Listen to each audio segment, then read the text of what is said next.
As I'm sure you know, especially if you're a fan of JRPGs, No Kuni 2 Revenant Kingdom is making its way to the PC platform on Steam, of course. Now, the Steam page is now live, and thanks to that we now have the minimum and recommended system requirements for the PC version. Now, what's actually pretty nice is they have actually clarified the resolution for both of these. Minimum is 720p 30 and recommended is 1080p 60. So, as you might expect, let's kick things off with the minimum. I'm going to surprise and shock you here by saying that OS-wise you'll need a Windows 7 SP1 64-bit, Windows 8.1 or Windows 10 machine. I know, very surprising. However, for the processor you'll need at least an Intel Core i5-4460 or an AMD FX 6300, and you'll need 4GB of system memory. Now obviously the big question is, well, what graphics card do I need? That tends to be the kicker for a lot of people, although this game does seem fairly manageable.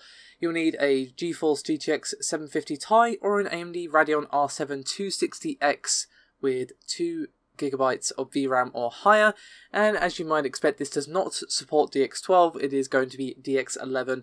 And as for how much space this is going to take up in your hard drive, it's pretty hefty at 40GB, but hardly shocking. In fact, that's actually on the smaller side lately when it comes to how much these games are taking up on your machine. So, not too bad, right? But what about the recommended? Well, unsurprisingly, the OS remains the same, but you will need an i7 3770 or an AMD FX 8350, and the RAM for your system takes a fairly significant jump up to 8GB, as of course does the graphics card.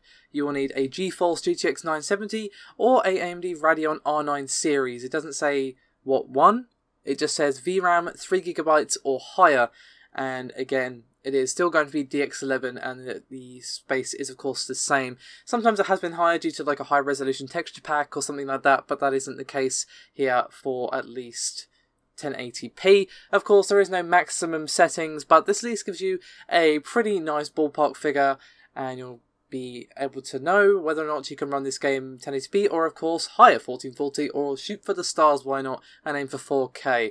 As you know, while the recommended specs are a little bit beefier, games lately have a tendency to overestimate their specifications. Better to over than under, I suppose. And we've seen this with Hellblade recently, where the minimum specs have actually been doing quite nicely in terms of performance, but I'm sure from the developer side of things, it's better be safe than sorry. And of course, you should always wait for reviews and all of that stuff regarding performance on the PC version before you part with your cash, but at least you now know whether or not you need to do any tweaking to your rig if you are looking to purchase this game.